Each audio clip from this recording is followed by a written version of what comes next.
Yeah, we would get started. So welcome, welcome, welcome. I'm particularly excited about this. I don't know if it's because I just love to teach.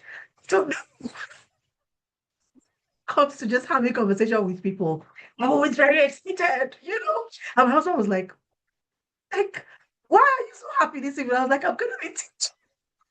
So that's me. So the way the session is going to run this evening, we have three parts. Part is looking at what is business analysis, who are you as a BA. And one thing I like us to always remember is business analysis is way beyond a job title. It's a set of skills. And as we go through the session today, you would begin to understand what I say when I say business analysis is a set of skills. If you think about it as a job title, you really do miss out on quite a lot, not just roles, but even the breadth of opportunities that are available to you because you have a beautiful, beautiful set of skills that not a lot of people have. So I would encourage you to be open-minded and please ask questions, raise your hand, use the chat panel, but just ask questions because that's the way you really do get the best out of the session and the best out of me. When people ask me questions, that's when I can dig deep and then just pull out stuff. Otherwise, sometimes I don't even, I may not even cover a topic because I don't realize that it's something somebody wants to know about. All right. So that's part one. In part two, we will go into your positioning. So what gets you through the doors? What gets you recognized? And I would use my lived experiences and my experiences from people I've worked with. So my clients, people who've taken my programs. I'm going to be very real because I just really don't believe in saying nice things that people need to hear. You hear those nice things, and then at the end of the day, nothing changes. And I think it's an absolute waste of time. That's why I don't like to waste my time. Yeah. And then part three, we're going to simulate mock interviews. So I have a set of questions that I'll be asking, and I'll pick people at random to answer the questions, or people raise their hands and they answer the questions. But that's what that last session is really going to be about. And then, of course, we'll wrap up and everybody says, news. Yeah. And so I'm just going to get started and I'll just start with sharing my screen. And it's something I generally like to always put in. There's a slide I love to put in literally all my programs like this. I like to put it in because it shows you it's just really good when you can recognize yourself. So it's a recognition slide. That's what I call it. And typically I'm asking the question, do you recognize the set of logos that I post on the screen, and I ask you to see if you can recognize how many of these things that you can recognize, yeah? And then we get started with you just trying to recognize things and letting me know what it is that you can see. Okay, so the slides should be up now, and you should be able to see the slides now. And yeah, so off we go, literally. Okay, before we go too far, I'm just going to go to the controls and just mute those coming in and out of the session because it can be a bit of a distraction, just so that we don't have that bell ringing all the time when somebody enters or exits. Um, so, so now that I'm sharing my screen, everything generally has changed again. So I'm just going to go to host tools. So just give me a short time, guys. We'll get started into the main event now. I just want to toggle that setting off.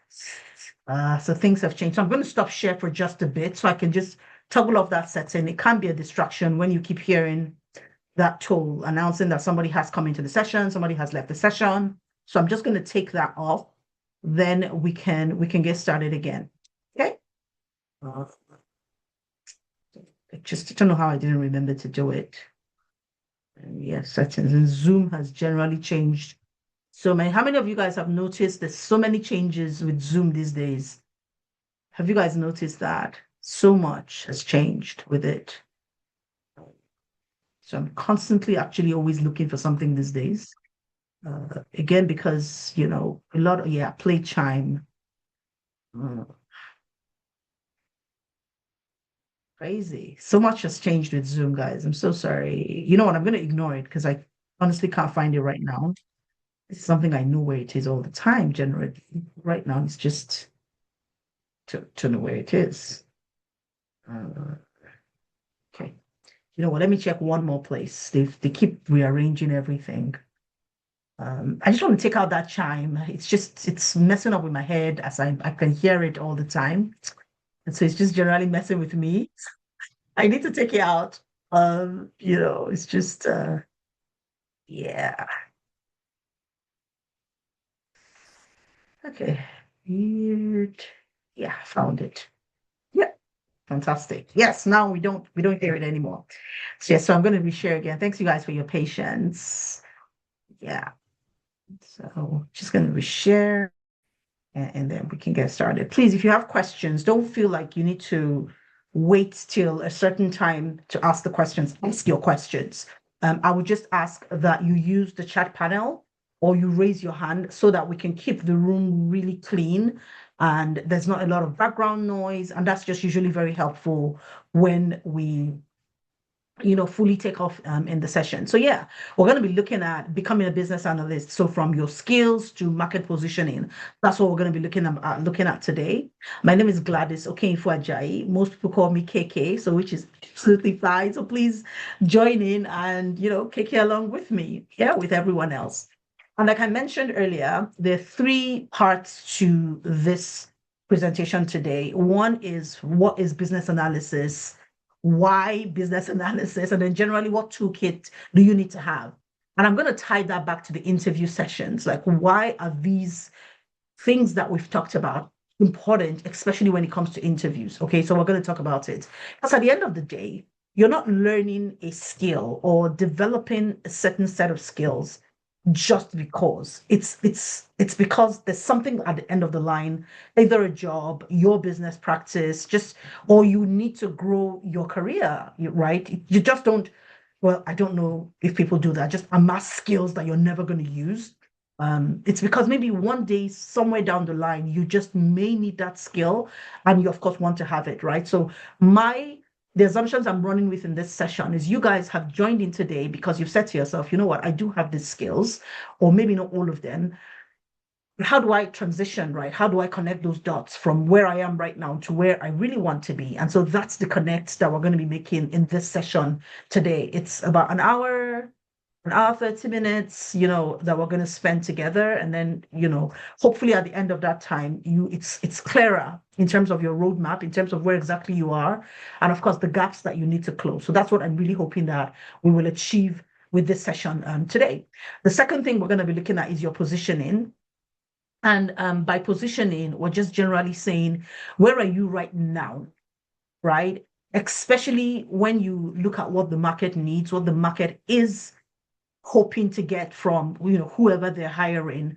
How do I rate myself? Where do I rank myself, right? It's almost like when you put your CV into an AI tool and you put a job description and you say, rank my CV or rate my CV, score my CV against this job description, and it gives you 45. And you're like, what? 45?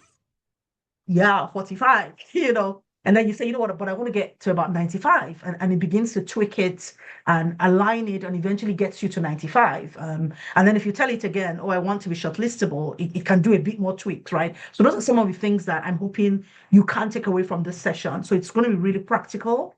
And yeah, I'm going to share as much as I possibly can within this period of time that we have together. And then the third thing that we're looking at today is the mock interview assessment. So we're going to be working together on a mock interview, and I'm particularly looking forward to that session. And so that's where I would like to spend some time. Now, what you see on your screen are certain logos. Some of them are very easily recognizable. Some of them I had to go and research them. I said, what's that again?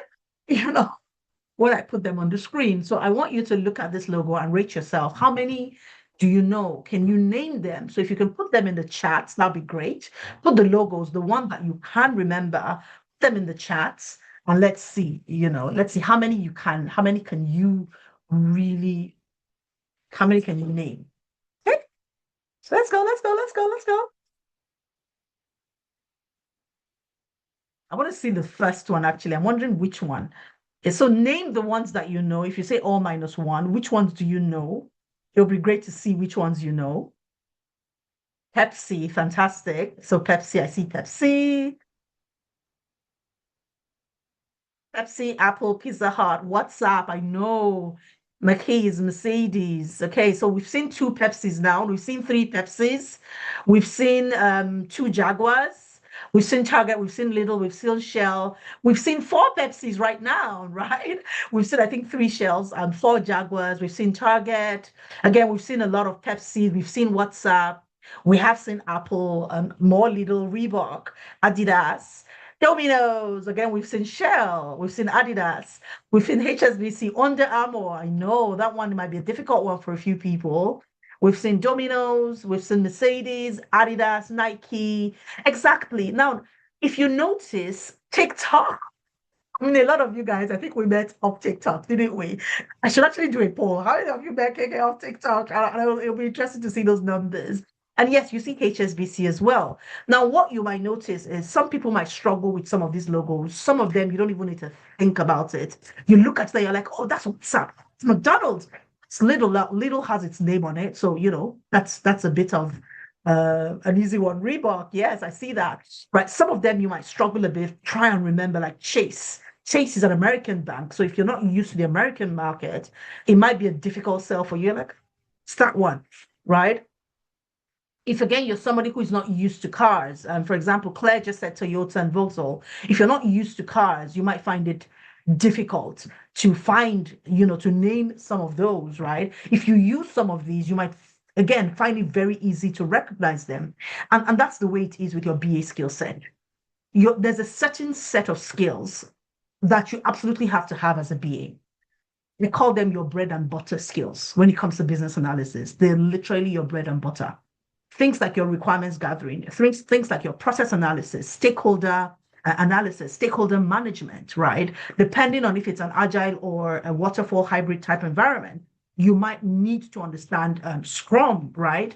You, of course, need to know how to document your requirements. You need to be able to look at a requirement and know, is this requirement great or isn't it great, right? Those are like bread and butter skills for business analysis. And now there's some other skills that are not necessarily bread and butter. So they're not generally, you might not see them in a lot of job descriptions, but is it good to have them? Oh, absolutely.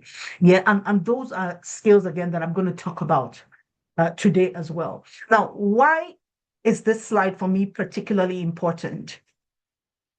On your job description, on the job description, there are certain signals on it.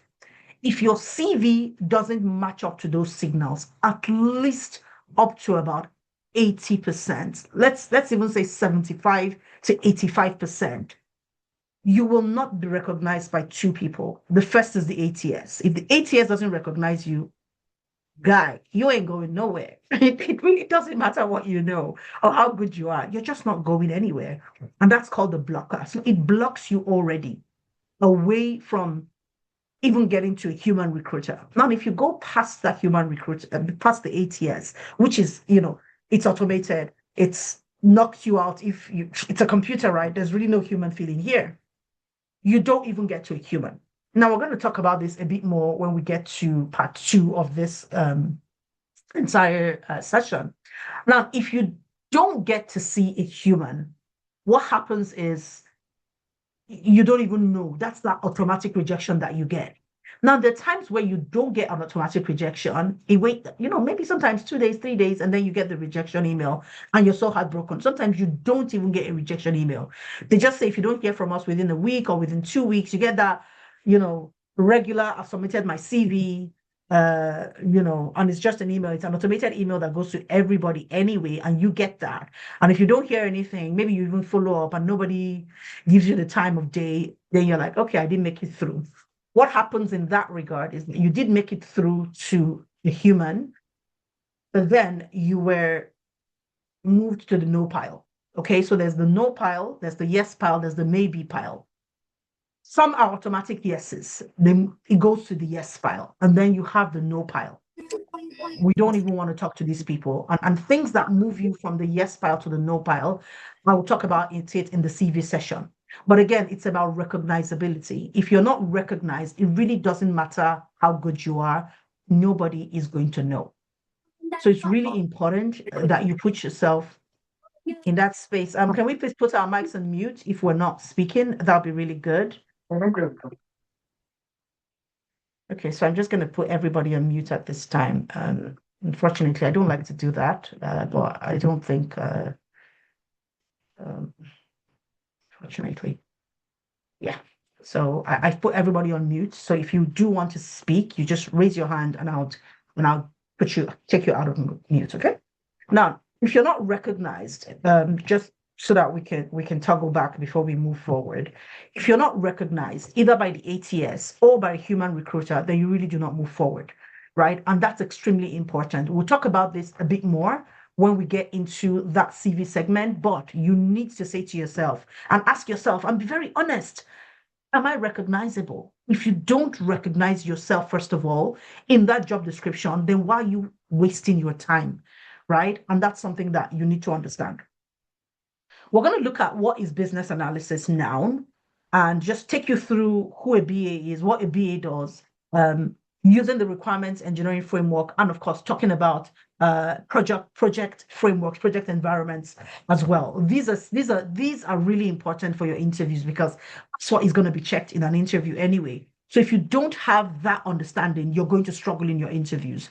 And something else I'm going to talk about are training signals and how to avoid them in your interviews. Okay, we'll do a lot of it. Like I said, the last session is live interviews. So I'm really hoping that somebody, 2 people, 10 people will volunteer and actually answer those questions so I can critique your answer. And that will be very helpful for everyone. It's not to, name and shame. It's just because it's just the best way to run these kind of sessions when I actually can ask you questions and you can respond. And then I can critique your answer. And that way everybody learns of it. So don't feel like it's a name and shame segment. I'm telling you now to prepare you now.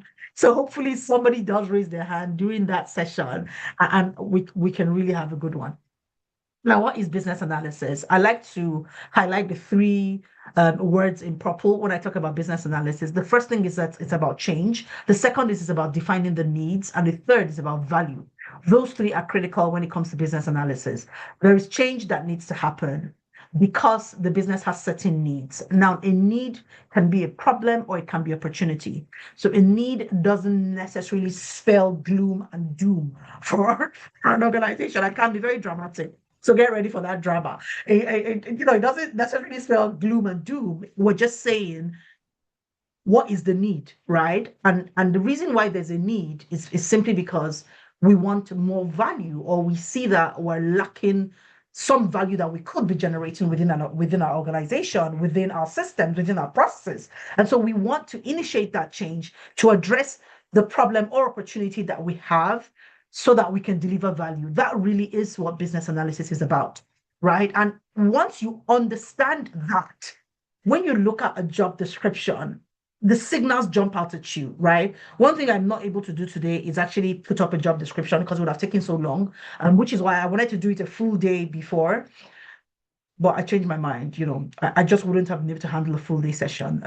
Yeah, even if it was paid, I wouldn't have been able to handle it. So I said, you know what, let's do it free. And I compress it into an hour and a half and see how far we can go. The rest of it, watch it on TikTok. I'll keep sharing on TikTok because I enjoy doing that. Now, what you need to understand is that the first is change. And change, if you think about I don't know how many of you know the BACCM framework. So I'm going to start writing down all over the screen. So, just get ready.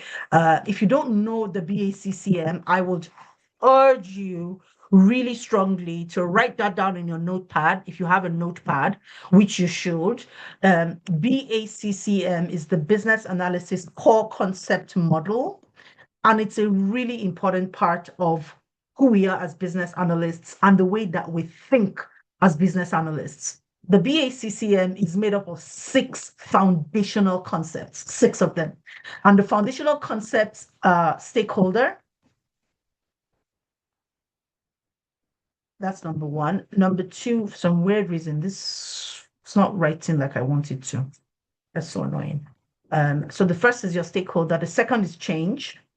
And I'm not putting them in any particular order. I'm saying them as they come into my head. So let's hope that I don't disgrace myself and forget some of them. And then you have need. Number 4, you have context. Number 5, you have change need, stakeholder change need, context. What are the other ones? Value. Yeah, and the 6th one is solution. Okay, so those are the 6 concepts of the BACCM. And every time you think and work as a BA, these 6 are like your thinking framework. So it's really important that you understand the BACCM framework, the model. I teach it in my programs, either the 7 weeks or the 12 weeks program, because it's something that you need to understand. It's very helpful when it comes to the way that, like I said, the way that we think as BAs. It also helps you when it comes to your interviewing and answering interview questions, right? Because the reality is every change will affect stakeholders. Every single change, no matter what it is, it would affect stakeholders, right? But every change also happens within a certain context. If you don't understand the context, you don't understand the stakeholders, which are really understanding the pain points, what value means to those stakeholders. What would happen is that you will not deliver the right value. So context, again, is extremely important. I'm not going to go too deeply into this, but you just need to understand it to deliver the change that everybody wants. I mean, there are a number of us on this call right now, and we all want different things, right? If I don't know what it is that you want, it's really difficult for me to deliver what you want. And that's the framework, that's the underlying central core of the BACCM model. And it's something that, again, I will urge you, write it down and go do a bit of research if you haven't done a bit of research over it. Now, when it comes to need, change, and value, you as a BA cannot lose sight of those, which is why when you go into your interviews and they ask you a question, regardless of the question that they ask you, you need to be able to ask yourself this: what is it that they need to hear in this question? You have to ask yourself that. You then need to ask yourself, where do I need to be flexible in terms of what I know and how to present it based on what the interviewers needs to hear, right? And the final bit of it is how, in the way that I'm answering, am I showing that I have delivered value, or am I delivering the value that these guys would consider what makes me valuable as a candidate? So that's something that is extremely important. Now, that is removed from your toolkit as a BA. That is your interviewing toolkit. But when it comes to your change, your need, and your value, when you're answering questions, you need to be able to talk about the need. What is the need, right? Really critical. If you don't talk about the need, which is the friction, something happened, right? It doesn't matter the question. Even if they ask you a question like, how do you build trust with your stakeholders? How do you build trust with the people that you work with? If you work in a virtual environment, how do you build trust? How do you develop relationships? What is the friction, right? What is the change? What is that thing that you are doing? And what is valuable? What value do you deliver based on the way that you work? Based on the things that you did. That is something that is extremely important for you. And understanding the way a BA thinks and the BA works helps you in answering that question properly. Now, let's look at who a business analyst is. We already talked about change, right? We talked about needs, and we talked about what? Value. So what that simply means is that you as a BA, you're enabling change. That's who you are. And how do you enable change? First of all, analyzing the business problem, the business opportunities. That's the key part of your role as a BA. You are looking at those opportunities, looking at whatever context you're in and saying, what exactly is valuable to these people here? That takes you to the second thing. Who are these people? Which is your stakeholder analysis. Extremely important. Now, all of these things that I've just talked about are in your discovery stage. In my opinion, discovery is like the most important part of business analysis work. Now, when I say that, everybody's going to think, run to the beginning of the project. No. If you're brought into a project in requirements documentation, that is user stories and acceptance criteria, you need to do your discovery in there. What do I mean by that? You've just been onboarded onto a new project and you stumble into requirements specification, that's requirements documentation. Generally, when you hear things like requirements documentation, It's usually leans towards user stories and acceptance criteria. You document throughout, right? So when you hear that specifically, I would always advise make sure you add in user stories and acceptance criteria. So let's assume that you're brought into that spec stage where you're documenting your user stories and acceptance criteria. With doing a discovery, understanding who the stakeholders are, you cannot adequately define the personas of the stakeholders. It's just impossible. If you don't understand the context and the business problem or whatever it is that you're working on, again, how do you map the user journey? It's literally impossible. So you can't just go in there and say, yes, I'm here to write user stories. And then you begin to churn out user stories. Your user stories will lack of value. You would struggle with the benefit part, which is as I want so that. The so that part of your user stories, which is really the benefit, the value derivable, right? If you think about your invest principle, the V, value, you would struggle with that benefit section. The reason why you're struggling with it is because you don't know the project. You don't understand what is going on. So again, discovery is not only at the beginning of the project, and that's where you miss it. And that's why you get into a project and you're struggling with fully understanding the project. It's not because you're dull. You're not. You've just not done what you need to do. You're thinking, oh, because I came in this stage, elicitation is passed. No, you're constantly discovering something, right? And you need to leverage that because it's important. Now, the stage of defining is extremely important. Why is it important? If you don't fully define what the needs are and where you want to go based on these needs, you would miss out on the right solutioning. So it's always really important that you don't only discover, you define.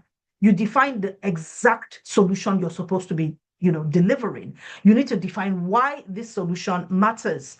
Yeah. And that's where, of course, you get into a lot of your documentation because you're explaining why this matters and how you're going to be delivering it. All of that happens in your define. And then guess what? You now go to your deliver. Your deliver, of course, is ensuring that what you actually are doing what you said you're going to do consistently.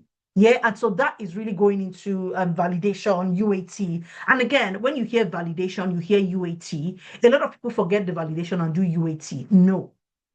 If you're asked in an interview, how do you ensure that your requirements documented are aligned with the value your stakeholders are hoping to achieve? That's validation. What it simply means is across every single stage where you're working with stakeholders, you need to validate what you're hearing from them, right?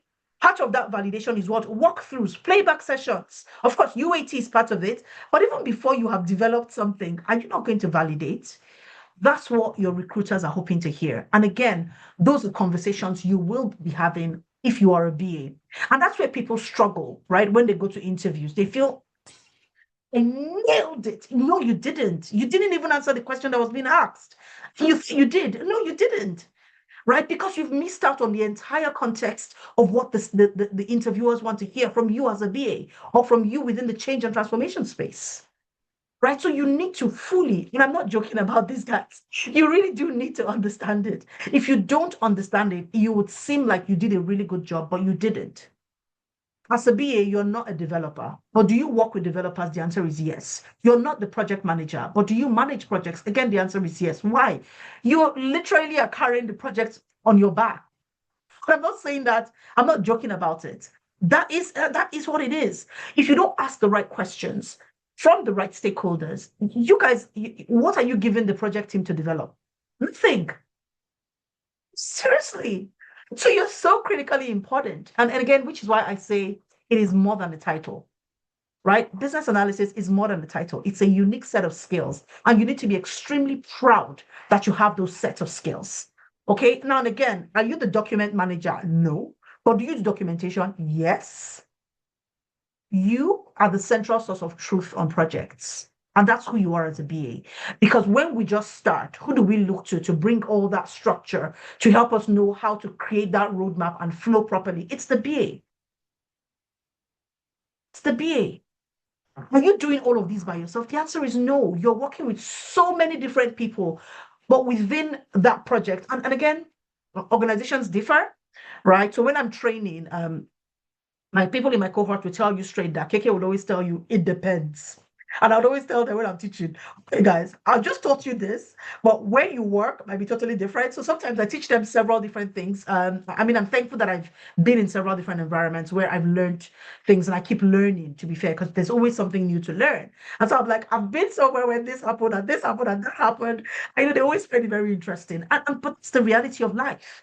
Every single environment where you work is going to be different. So I might say, in fact, there was one time we're talking in the meeting, and I'm digressing here, and we're talking about what happens in I think it was a Scrum team. No, we're talking about putting together. So when you're transitioning out, you finish developing now, you're doing your transition, your change management, you're getting people to use the solution and stuff like that. Sometimes you as a BA, you're required to put together your documentation, so frequently asked questions, standard operating processes, those kind of things that help people with their transition process.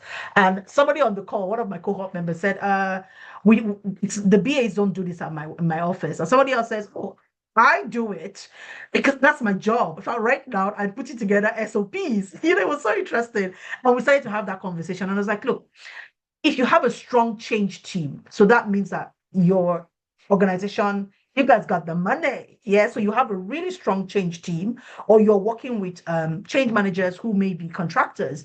The BA may not necessarily need to do it. Will you have an input? The answer is yes, right? But you may not necessarily need to do it simply because you have a change team. Now, those are differences that you would see from environment to project environment.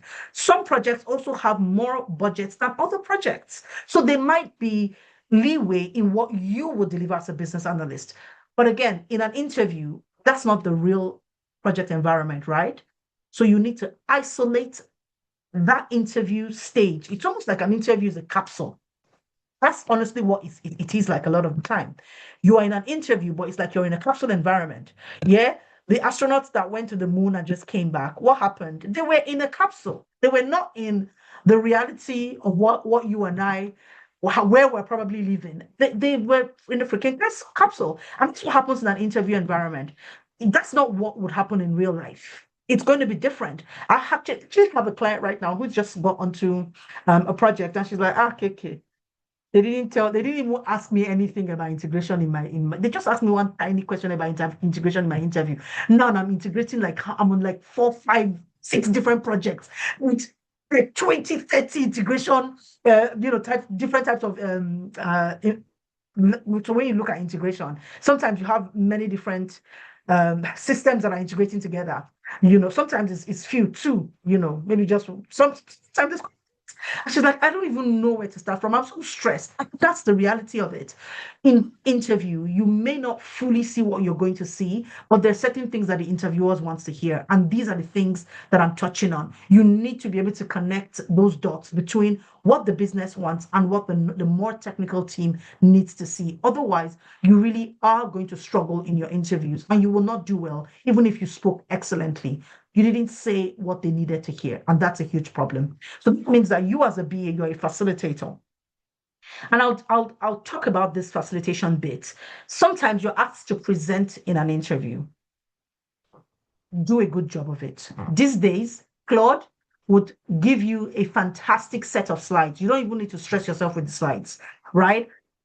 AI is important, and I'm not going to come and tell you here that I don't use AI. You're going to be deceiving yourself because literally half of your your team, your colleagues, they're using it. So why aren't you? You're just going to seem really slow, and your work might look a bit sloppy. Now, if AI helps you with your presentation, be able to talk intelligently about it, of course, or you've just been silly, right? And then again, I'm very factual, all right? So I'm not saying this because I'm trying to be funny, so please, guys, don't think, why is Keke being rude? I must not be rude. This is just me. I'm just saying it as it is. You can't have AI do a presentation for you and you don't know what you're going to talk about. Joking. Questions about that presentation. So what do you say? No, you must present it. You must know it literally like the back of your hand. Right. And that's what needs to happen. I had to train myself. A lot of times, if you look on my slides, there's not a lot of words on my slides. Why? Want you to not listen to me. I want you to listen to me. So I take you out of the slides. That's important. Oh, yes. It's not about the slides, it's about my knowledge, and it's what I want to front load to you. So half of the things I've said today, I don't think you guys will see it on the slides. It's actually more than half. Why? It's how confident you need to know about, you need to be, I beg your pardon, about the subject matter. And it comes through in your interviews. If I do an interview prep session with you, I will tell you, where are your hands? It's usually a question I ask them. I'm like, turn on your video. Why am I not seeing your hands? And they're like, my hands. I'm like, yeah, your hands. So I need you to angle your camera. Now, towards the end of the session, I'm going to ask you guys, as many of you as are comfortable, to turn on your cameras. Why? I want to check what you look like in an interview session. Virtual interviews, they happen. There's a bit more of a hybrid type interview now. Maybe the first or the second one might be in person. The first one might be SIFT, so they might do it virtually. And then if they've done that SIFT, they bring you in. Or the first one, they bring you in. And then the second one, when they're okay with you, they might do it virtually. But either way, you need to be prepared, right? And using your hands, honestly, using your body. You guys can see the way I'm presenting. You don't feel bored when you're talking to me in an interview session. You also don't feel bored when I'm teaching. Okay. I'm literally acting a movie for you, one man movie. Now, I'm not saying be like this, but you must communicate your passion for that role. That's facilitation. How are you bringing people together with your presentation in that interview? I don't care if you're shy. Okay. I think well, maybe because a lot of you, I've not met you in real. If you meet me in real life, you don't believe it's KK. Closet introverts. These are TikTok videos and Instagram videos that deceiving you people. What? I'm in my house. I'm reading a book. I'm happy and I don't like to go out. And if I go out, honestly, I'm just sitting down in the corner because it just takes a lot of energy for me to get up and talk to people. Now, when I need to talk to people, I do. I will do. And I will own my stage. But, it's just not me. I don't talk about that when I'm working. Are you joking? What? I'm on that stage. Why? That's what is required for me on my job. I need to be that person who, if my manager is not around, if the director is not around, they can say, you know what, have Gladys do that presentation, she'll be fine. And that's how you know that you literally have arrived in an organization. It doesn't mean that if redundancies happen, they don't, how do you say that? But once you're there, can you be relied upon? And that is being checked in your interviews. It's facilitation. And so if you don't do a good enough facilitation, there's some scores you just will not get. If they say to you, you don't necessarily need to have slides, do slides, please. Do slides because you're going to use PowerPoint, especially if that organization, one of their skill set is MS Office. PowerPoint is part of the MS Office tools. They need to see that. The second thing that you need to be able to embody in your interviews as a BA is decision and data and insight. So you are the one that is supporting those decisions. Like, why do we need this? And one question, and it'll be great if I can get somebody that can answer this question. If you're asked this question in an interview, just raise your hand and I'll call you on if you have it. If you're asked this question in an interview, how do you convince members of the team, members of management to go ahead with the decision that you want them to take? What would you do? How would you answer that question? Is there somebody that can respond?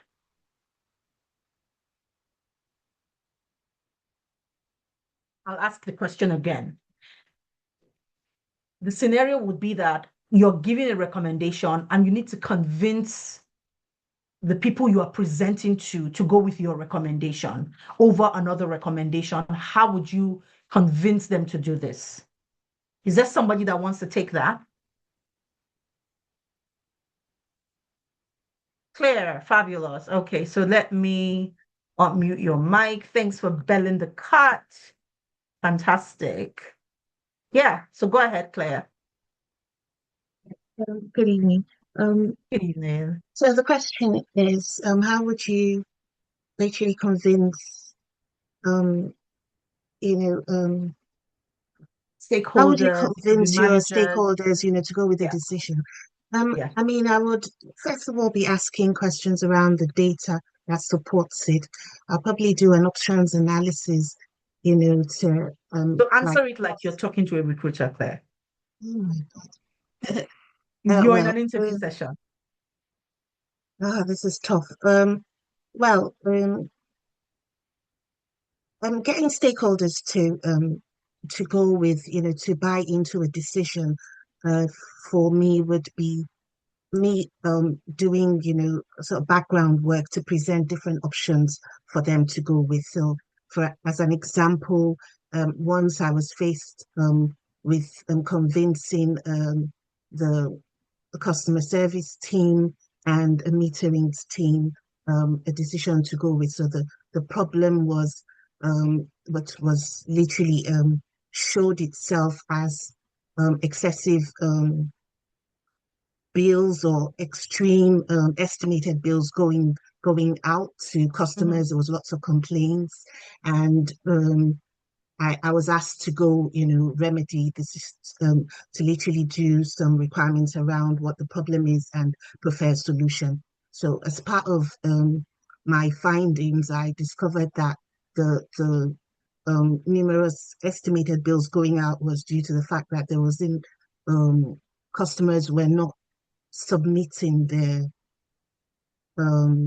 usage or meter reads, and going on to do further search on why that was happening, uncovered the fact that their users were just not being asked to go in to log into a portal to submit these reads.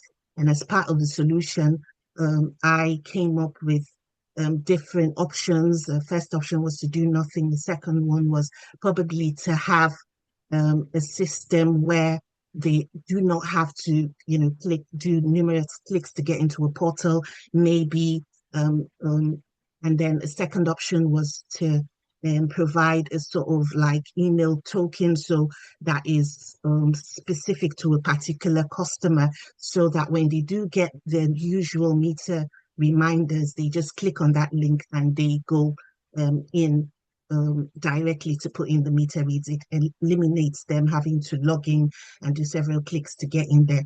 And the third option was probably to do something a lot more sophisticated than that.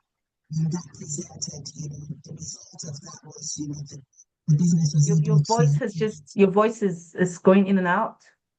Oh, sorry. Mhm. It's better now. Okay. So the result of that was the business was presented with three options for which they selected one, and that was it. So it was tough. Thank you. I mean, being put on the spot is not the easiest thing. So I'm very happy that you were No, very it's all. gracious. Thank you. Well done. Well done. Very nice. The first thing is it was a great example. I did thanks Hilda for clapping for her. I know everyone else that's clapping for her. Now that's a great example that you used, right? The first thing that I as a recruiter or a hiring manager, when I'm listening to you, is I'm going to be like, why is she using so many buzzwords? Yeah. So you want to be careful with how you present that conversation in an interview. And so if they ask me that question, so how would you convince blah blah blah blah on a decision that you have blah blah blah blah blah? Always have an intro. Okay, always have an intro. You can like what you did, which I thought was great. And so, in my understanding of the question, this is what you're asking me, and then they'll tell you, oh yes, or they tell you no. So what that does is it buys you time as you're speaking to them. You're thinking, right? And I'm like, when it comes to decision making, when it comes to convincing like my team members, even sometimes the steering co-members, whoever I'm really having a conversation with about decisions, the first thing I rely on is the data, simply because the data will point us to the evidence that we need. And so it's always about the evidence. It's never about what I think, what exactly is going on. And the ways that I would arrive at that evidence is, first of all, who are the stakeholders who are connected to this? What is it that they're saying? What exactly is going on with them? And what is the best decision? And the reality is, based on the work that I've done in the past, there's never ever one clear decision pathway. There's several decisions and there are trade-offs that need to happen as we move towards arriving at the right solution for everyone. And so we do need to look at that trade-offs. And I'll give you an example. There's a project that I worked on where we had repeated complaints about billing. And what was happening is so it's housing projects where different tenants are get bills depending on the meter readings. It could be water, it could be power, it's a variety of scenarios. But what was happening was that they were overbilled, and we kept having that recurrent issue. And of course, I was called to investigate it. So the first thing that I needed to do was to really understand the problem, like what exactly is going on? Because we knew that it was recurrent billing, but is it recurrent every single month, or is it recurrent on a specific time of the month? Is it also in all of our services? For example, like I mentioned, water, power, waste disposal. It could be a number of things. So I again needed to isolate the different issues and really know what exactly was happening. Once I was able to have a conversation with the different stakeholders to know exactly what was happening, we isolated the major issues that we're having, and I dug a little deeper. I tried to find out what exactly is our current process for billing. And in looking at the current process for billing, in having quite and I'd like to point out here the different ways that I did that, even though that doesn't directly tie into the question, but I feel like it's relevant because that's how you understand how I arrived at how I was able to convince my stakeholders to go with the decisions that I had brought forth. And so that's how, I don't want to spend too much time on that answer, but that's how I sort of will go from the answer. So what did I do at the beginning? I established what I'm going to use in convincing whoever it is that I'm talking with. And then what did I do next? I started to talk about my process. Right? What is my approach for arriving at this? Because it's never really about the decision. It's how did you arrive at the decision? When you ask that kind of question, your thought process is the most important part of it. And if you cannot show that thought process, then already you get points deducted in that interview segment. All right. But we're going to go into interviews later. So I do have a number of questions, but I wanted to pop that in. When it comes to data and insight for you as a BA, and that's what we're on this point here, it's always for evidence. Okay. Which is why what people tell me about CQ, the SQL, I don't, I don't pretty much care. I say to them, you're not using it as somebody who's working with data because you're not, except you're a data business analyst. But even as a data business analyst, what you really are doing is digging into the data to find supporting evidence for decisions and for the business. So it's always about the problem, how you as a BA are analyzing that problem using the data. And every single day we use data in our work as BAs. All right. So you always need to remember that. So when you see a job description that has, all of these other tools that are data related, don't let it shake you. Just still apply for it because you might not even get asked about it in the interviews. And if you eventually start the job, you honestly might not ever use any of those tools on the job. So why are you running away from it? Okay. So always remember that. And of course, these are all the other questions, the stuff that you need to know as a BA.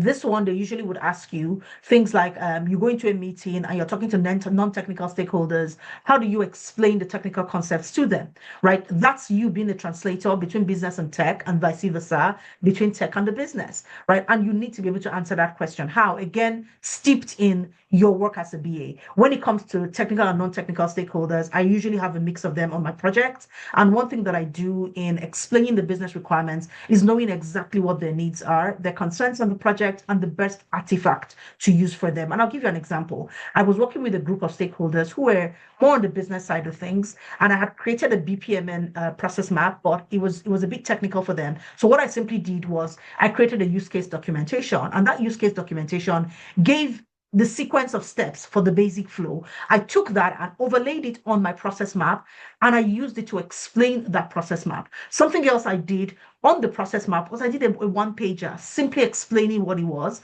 and I used callouts on my process map. So the non-technical stakeholders could look at the basic flow of the use case, and of course, look at the process map, and they could see the sequence of events. And that's something that I do. So it just depends on the stakeholders. I use visual artifacts, non-visual artifacts, and I'm there. I become the resource person, always answering questions. When it comes to a more technical team, they understand the technical parts of things, but what really they struggle with is the business, right? So if a business says something like, this is a little slow for us, for the non-technical team, what do you mean it's slow for you? Like, exactly does that mean? And so I take that slow and analyze it for the technical teams and help them understand what it means. Again, there are quite a number of artifacts.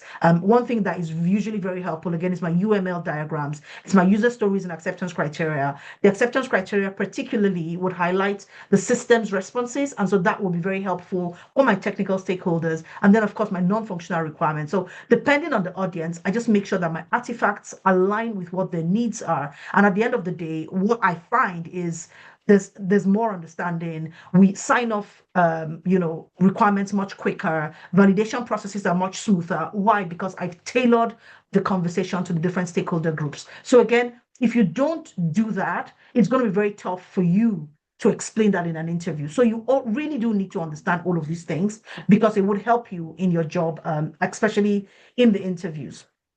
All right, so what should you be able to do? Understand processes. I think we've really talked about all of these already, but just to again, just highlight them, understand different processes.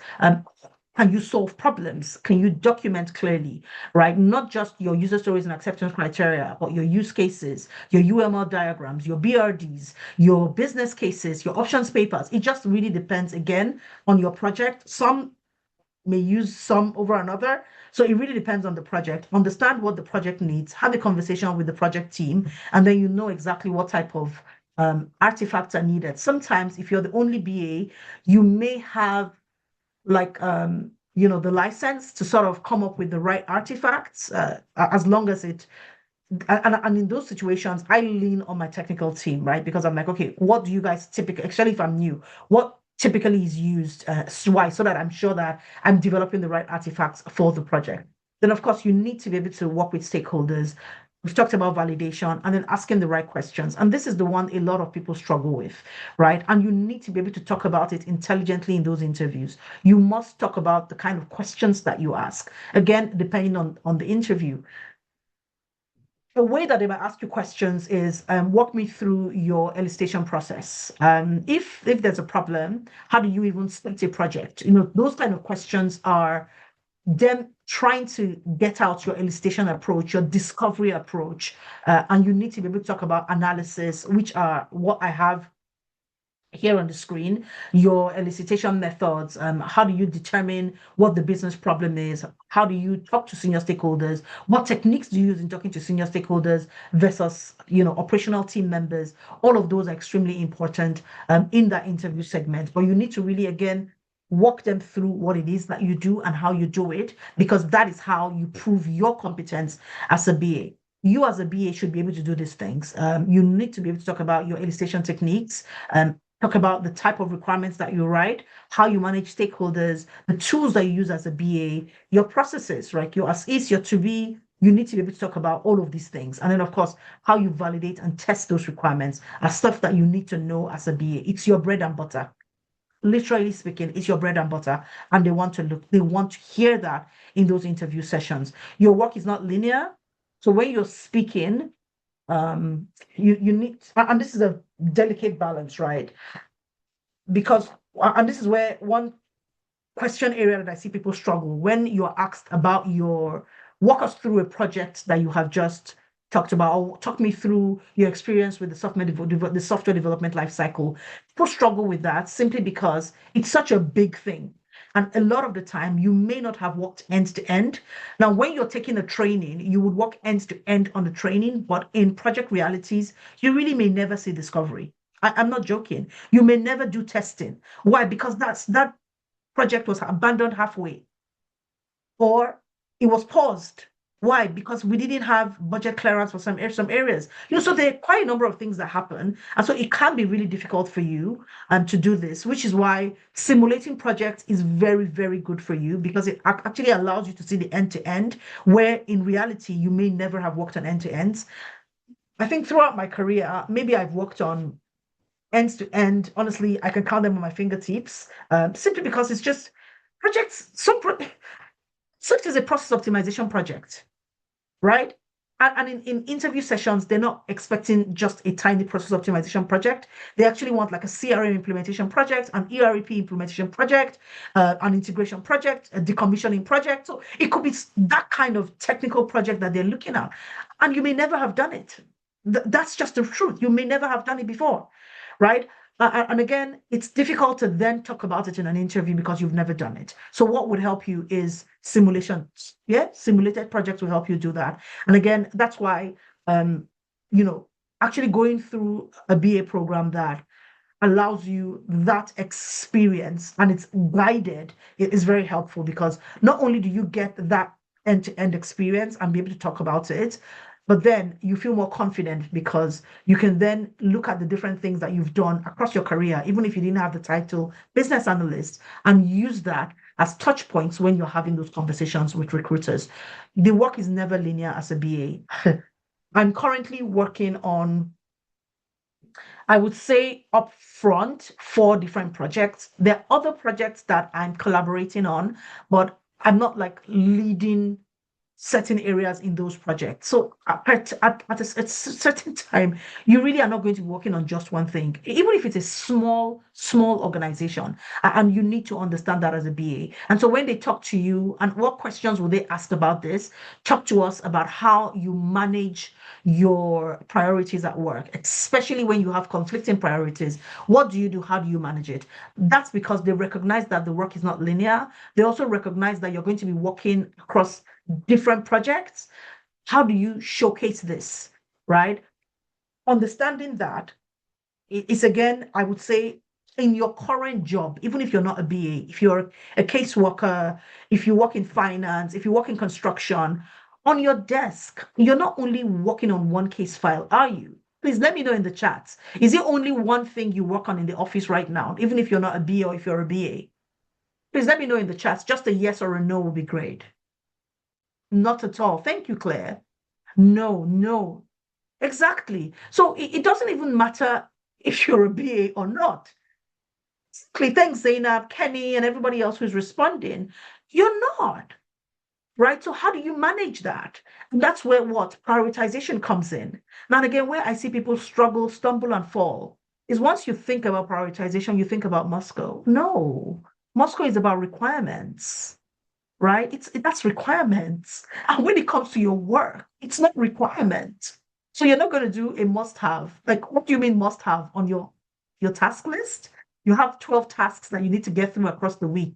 So which is a must-have? You're not going to do that. You're going to prioritize based on what business value, goal, the impact on the goal, alignment with the project state space. That's what you're going to do. And you're going to reprioritize because sometimes, guess what? Your boss suddenly sends you an email and say, can you shelf these things that you're working on? This is not a priority. And you're like, so how much of a priority is this amongst the other priorities? And that's something that we're all used to at work. Those are ways that you answer that question in an interview. But guess what? You have to sometimes leverage off of past experience or current experience that may not necessarily be business analysis experience. They are valid. Don't ever forget that. And don't let anybody else make you feel like they're not valid. They are valid. Now, how do you position yourself as a BA? The first thing is outcomes. What changed as a result of what you did? If you cannot talk about it, I'm sorry, you're not going to do well in that interview. You just seem like you're talking fluff. No offense, but that really is what it seems like. How can you be doing stuff and nothing has changed? Are you joking? And for those of you who registered for this, I'm going to send you like PDF that just talks about outcomes, and because that is important for you to know what those outcomes are, and you get that. You also need to be able to show your toolkits.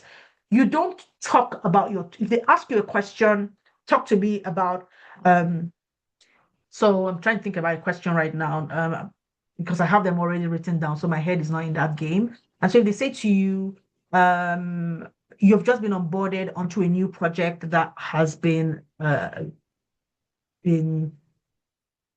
given rise to as a result of a policy change, how would you engage with your staff? What would be your approach to you on that? What would be your approach on that project? How will you engage with stakeholders on that project? And talk to us generally about something you've done in that regard, right? Now that is a descriptive past tense type thing.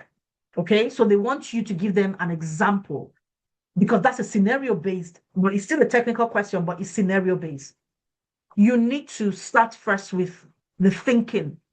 before you mention the tools. Don't just go straight and say, when it's about processes, I always start with mapping my assist to be Visio. Forget all of that nonsense. It's not that important. Nobody cares. What did you do to get there? That's what people want to hear. And if you miss that and you go straight to your tools, you've missed it. So first with your outcomes, use the right language, talk about the tools, but you're talking about the tools as a vehicle, right, for resolving the issues that you were working through, not as the be all and end all, because that's not what they are. And then you need to understand the domain. Different domains require different things. What finance needs a lot of the time is different from what healthcare needs, which again is one of the reasons why I say to people I work with, if you've worked in healthcare for a long time, stick with healthcare. I'm not saying that because I'm trying to minimize your other experiences. It's just an easier sell when you're talking to people within a healthcare domain and the panel is within a healthcare domain. There's certain terminology that you would use that are healthcare related. It's like finance. You might talk about anti-money laundering. You might talk about, there's just things that you're going to talk about that it's going right over my head because I've never really worked within the finance domain. So every domain needs somebody with your skill set. It might be in terms of workflow manager. It can be process optimization analyst within, whatever domain that you are in.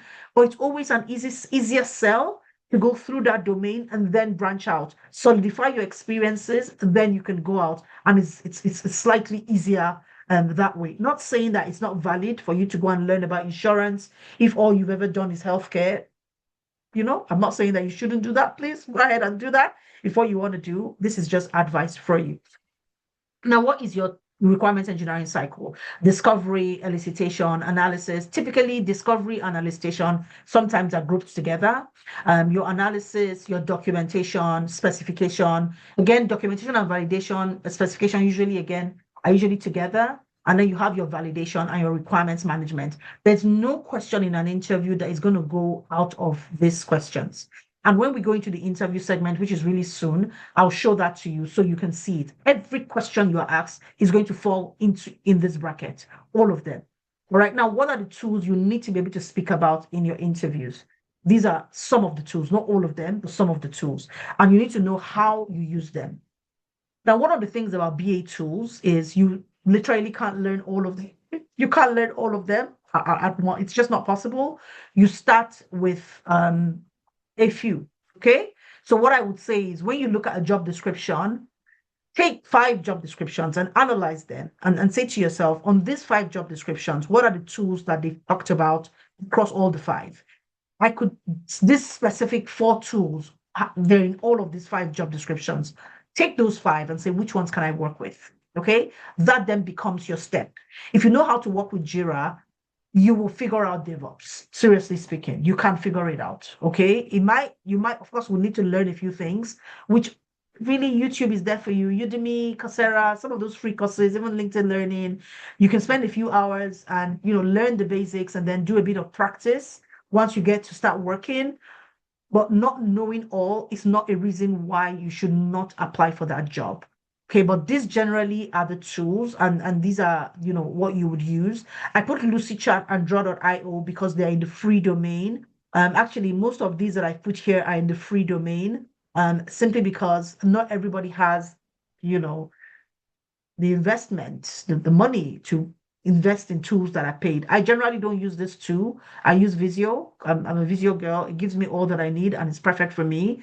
But if Visio is here, but if you don't have the money, then you can do BPMN.io, you can do LucyChat, you can there's Figma. There are alternatives, is what I'm saying. So it doesn't necessarily have to be the ones that are the most expensive, not necessarily. Okay, if you don't know how to do SQL, Excel is fine. Honestly, if you use the Power Automate feature in Excel, it's like steroids. It's so good. And for you as a BA, that's okay. All right, you're not doing core heavy data analysis. It's usually just not the basics are fine, and then maybe you need to create your dashboard on Excel. Using Power BI is also really good because it's helpful and it's pretty. But what I'm simply saying is sometimes a lot of organizations have their data guys or ladies. I call them guys. Doesn't mean that I'm being sexist. there can be ladies as well, but your data people are there, and they usually are the one churning out the numbers. They're the intelligence people. So don't be too stressed about it. Should you understand how to use data? Yeah. Should you understand how to read data? Yeah. But guess what? If processes are problematic, that is already data for you. Where are the problem areas? Again, that's data. So data doesn't necessarily have to be numbers and those sort of things. That's not necessarily what data is. Okay, so once you understand that, it's going to be much easier for you in an interview. Now, am I saying that you shouldn't understand data? I will say you should. And you should understand it because it's helpful. Some interviews, when you're speaking, like the question Claire just answered about what using evidence, using data, historical data, current data, whatever futuristic projected data, all of that helps you in interviews, depending on the question that you ask. So being able to talk about it is a good thing. All right, but data in itself doesn't mean anything. It only means something when you connect it to business problem, a business opportunity, stakeholders, context, and of course, your future state. So understanding that is great. Now, another thing that you need to know as BA is a project framework. Sometimes they might call it project environment. You might be talking to a recruiter and they say, talk to us about the project environment you're comfortable, you've worked in. This is what they mean. Waterfall, agile, hybrid. Is it waterfall hybrid or agile hybrid? Right? Or I've never seen a clean environment where it's pure waterfall, it's pure agile. I've never seen it. Maybe you guys have, right? It can be more agile than waterfall. So it's agile hybrid, or it can be more waterfall than agile. So waterfall hybrid, but there's always a hybrid, there's always a mix. Okay, always a mix. Certain phases of the project can be purely agile and certain can be purely waterfall. But from my experience, there's always sort of a mix. Again, that's something that helps you. So when you hear things like project environments, don't start to wonder if it's in Mars or it's in the Sahara Desert. They're just talking about this. And so just talk about it. All right. Talk about what you've done. If it's a waterfall environment, you want to talk about it in a way that is traditional and sequential. If it's Scrum, you need to talk about sprint, your backlogs. You need to talk about your backlog refinement and working with developers. You want to talk about those things, time boxing, daily sprints. They're just certain words that you need to use. Now, what do you know? How would you know what to say? The job description, darling. It's in there. Your job description has everything it is that you need to know, everything.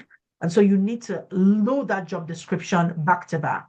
If you take 10 job descriptions and analyze them, and make sure that your CV, regardless of which of those job descriptions you put up and analyze your CV against, you're scoring like a 90 or above 80. The ATS usually cuts off at about 85%, So if you score around that, it means that even if you're not tweaking your CV for every role, but you've aligned it to 10 JDs, probably in an industry. So if you're looking at the finance industry, you've taken 10 JDs from the finance industry and you've aligned your CV for those 10, more than likely you will get in, right? You might be shortlisted. Reason being, certain industries search for certain things. I would still say in your about me, your career session, maybe your also your header, and I'll go to that. Tweak it a little, all right, so that some of the jobs in some of the words in the JD are infused in there for when a hiring manager is actually looking through. That's also helpful for you. Okay. Now I put the SDLC here because sometimes you're asked this question. Somebody might say to you, "Oh, talk to us about the software development lifecycle." Don't stress. Talk about what you do. Still just talk about your requirements engineering cycle is absolutely fine. You will be okay. You're okay. Because your software development life cycle, what are you doing? You're developing a software. It starts with what the business problem, right? So you need to analyze it, discover who your stakeholders are, understand the business objectives, determine what is in scope and out of scope. Yeah, and then what do? You apply your listation. Why? So that you understand the pain points. Why? Based on what is in scope and out of scopes and of the objectives of the project. And that's where you just go further down the line. So don't stress yourself too much. Just align yourself. Once you understand the requirements engineering cycle, you're fine. There's no question. And if you see, that's what is coming out from here, right? Gathering and elicitation. What's that? Discovery. That's just what that is. Analysis is what? Again, analyzing things, ensuring that your requirements are analyzed, they're prioritized, right? You haven't missed out on a requirement, you haven't missed out on a stakeholder group. That's what you're doing. And then, of course, your documentation will come out of here as well. If there's a process that you have, what's the problem? What is the gap analysis? All of that is happening here. Your SWOTs, if you need to do a pestle, it depends project by project, it really does depend on what you do in terms of analysis. But all of that is still in your analysis. And it's part of your software development lifecycle because you're getting into solutioning. If it is a GDS framework, which is Government Digital Service, you're still going to do this. It's just that in your discovery is where you do this. To be honest, even part of this, you're prototyping. Yeah, before you then go into your alpha and then your beta and then your go live. All right, so just understand it. But if you use this same engineering cycle, you would hit the nail on the head because that literally is what is meant. That's what they're looking for.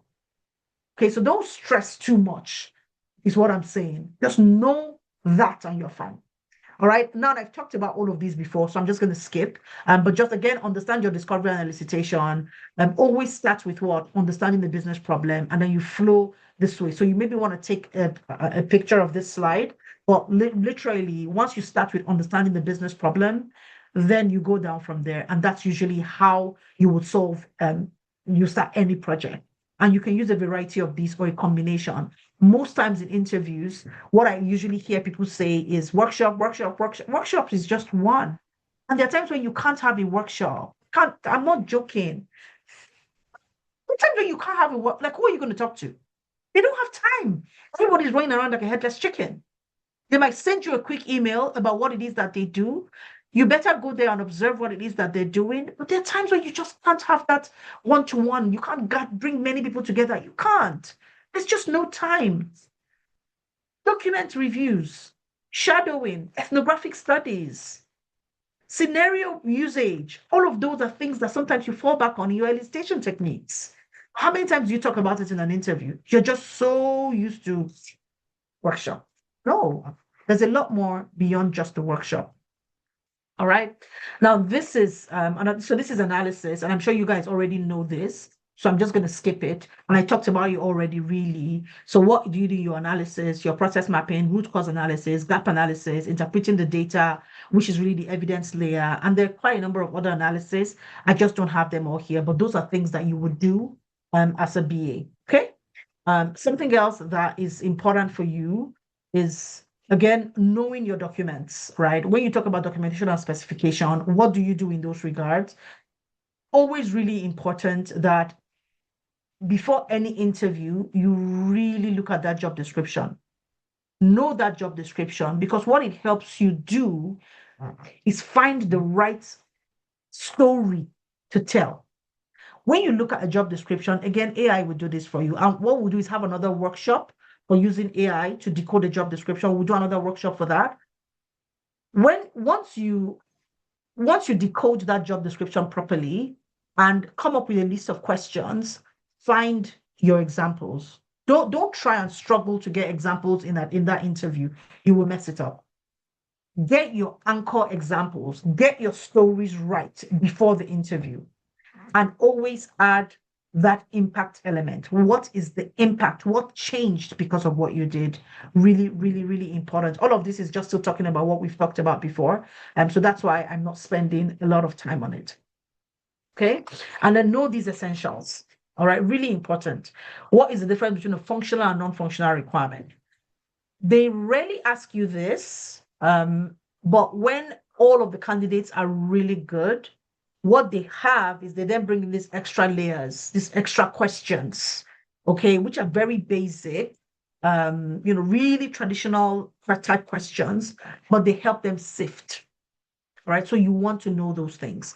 Walk me through your requirements gathering process. Use this site. Seriously speaking, just use this. Don't stress. Discovery, elicitation, analysis, documentation, validation. That's all. And they talk about traceability, which is management. Okay. Don't stress about it. Know those. They're very, very, very, very important. When they say, how do you handle conflicting requirements? Now, when it comes to stakeholders, when it comes to conflict, they would ask you conflicting stakeholders. They would ask you conflicting requirements. They might ask you conflicting schedules. Have an example for all of those things. And it's okay if you only have one example for all of these questions. But that example, you can split it up because there's some projects that are very big. I once worked on a project and it took us, actually, when I got on that project, it had been running for 6 months prior.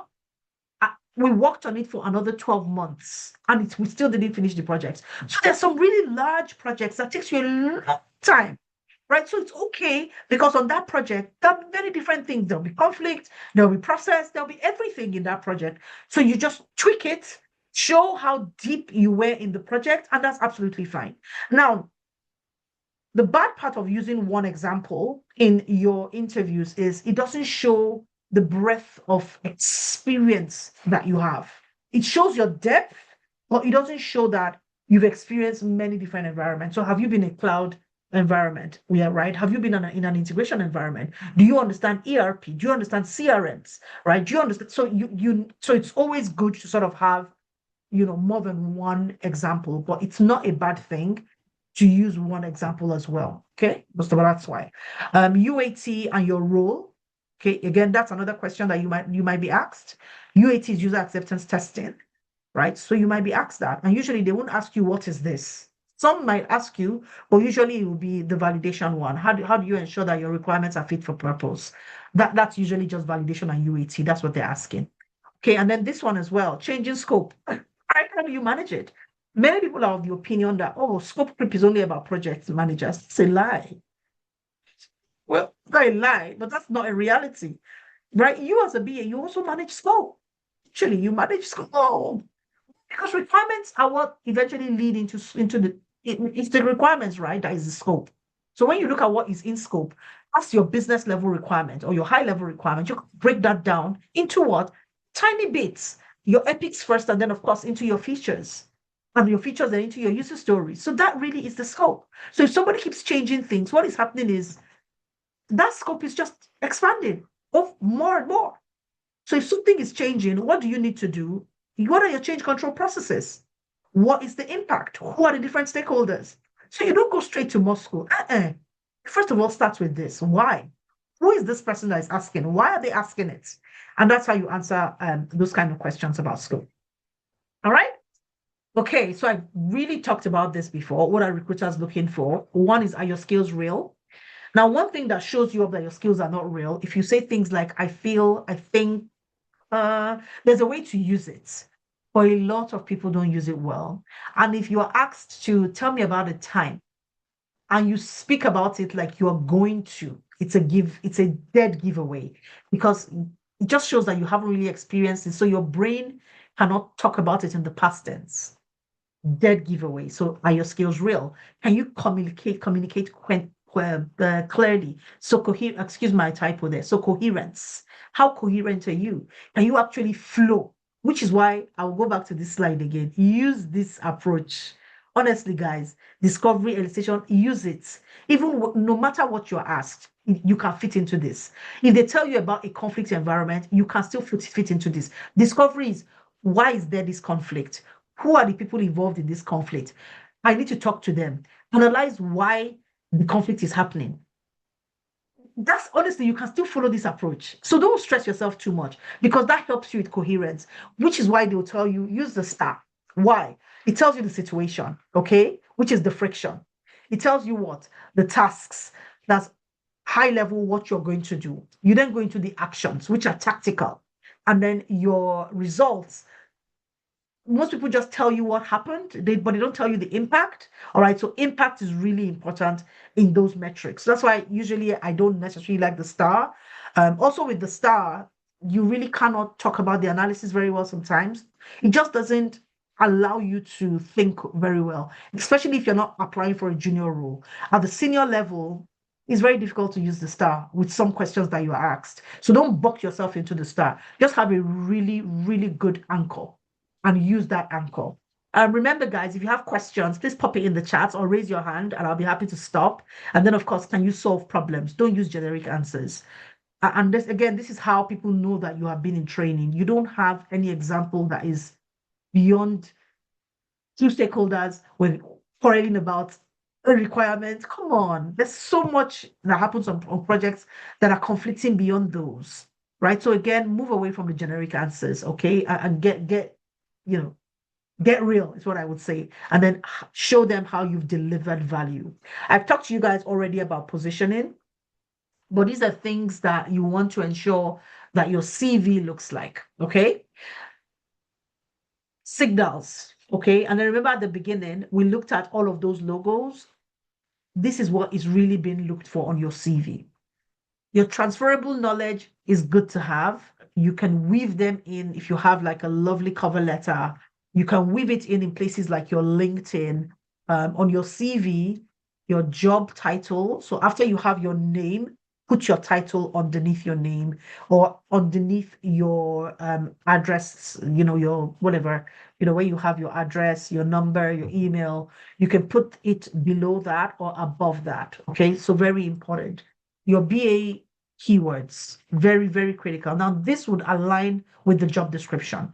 Okay, so that job description is key really to what these reds should be. And then quantifiable achievements. You have to have quantifiable achievements. You just have to. They're looking for it. And that's where you get knocked out by a human because they're not seeing those quantifiable achievements. And they're not seeing that you're linking the tools to actually how you used them on the project. It's going to knock you out. All right. And I'll show you an example now. So look at this. Elicited and documented 60 plus requirements across 12 stakeholders for this. Clearly, I can see that you've done your elicitation. You've talked about your documentation. Of course, you have to do with requirements. You're showing me the scale, so 12 stakeholders, and you're showing me your budgets. Clearly, I would see this as a recruiter and I'm like, oh yeah. Now, you need to be careful not to overdo it, but it needs to be in there, guys. Seriously, look at this one. Led UAT for a 3 months project, identifying 22 defects and resolving them before going live, and working with the developers and QA team to resolve them before go live. You've done that. So sometimes we're not writing things well on our CVs, and we're wondering why our CVs are not working. It's working because you're not doing it well. If you're not getting interviews, your CV is wrong. Your LinkedIn is wrong. They're not, doing the heavyweights that they should be doing. Fix it. You can't be complaining. People are getting jobs. I'm not joking. People are getting interviews. They're getting jobs. You just need to do what you need to do. Manage the 45-story backlog in Jira across 4 sprints as a sole BA. Look at your CV. Bring out your CV now. Check. You have written like this. Is it written? How is it written? What is changing because of you on that project? What problem did you solve? What did you change? What was the result? What improved? Do you have it on there? These are metrics. Really important. Now look at this. Now, this is 6 seconds. And it's not a joke. It's 6 seconds. 5 to 7 seconds that's the scan time. So look at the hot zone, right? Your name, contact info, senior, this, experience level, the company names, because as far as they're concerned, the first company is the most relevant to the job that you're applying for, and that's what it should be. So if your most relevant company, sit at the top, it doesn't matter that the date is not there, which is why, honestly, I like a skills-based CV. That's why I like a skills-based CV, because it front loads the skills. So usually when I do CV for my clients, I do a hybrid CV. It's chronological and it's skills-based. It answers both questions beautifully. All right, because it just shows you those skills that they want to see. All right, so this really is what they look at. Now look at the warm zone, your previous companies, but your most recent, honestly, that's where they're looking at. They look at maybe the first two, usually the first one, they want to really look at it. And then look at this, your skills, your education. It's neither here nor there for them, to be fair. They just want to see that you can do it, which is why certification is good, but it's not the most important thing. It really is not the most important thing. And you need to believe that. Is it bad? The answer is no, it's good. It just doesn't sell you. You just need to have the experience. You really do need to have the experience. And one problem I see with a lot of, and I'm trying to be very careful here, is sometimes the people you're talking to have not worked in projects. They just know how to teach really well. And there's a difference between what they will show you because they don't know. So you need to be quite careful with that. Yeah. Yeah. So see your hit legends in your map. See your most helpful. So check all those skills, really important. Yeah, and that's how you then know the best for you to use. So see your CV structure, your name, your BA job title, and then your contact information. Professional summary, keep it short. Sometimes you can get up to 6 lines, but keep it short. Like it's not your life history. Okay, it's not supposed to be your biography. It's a CV.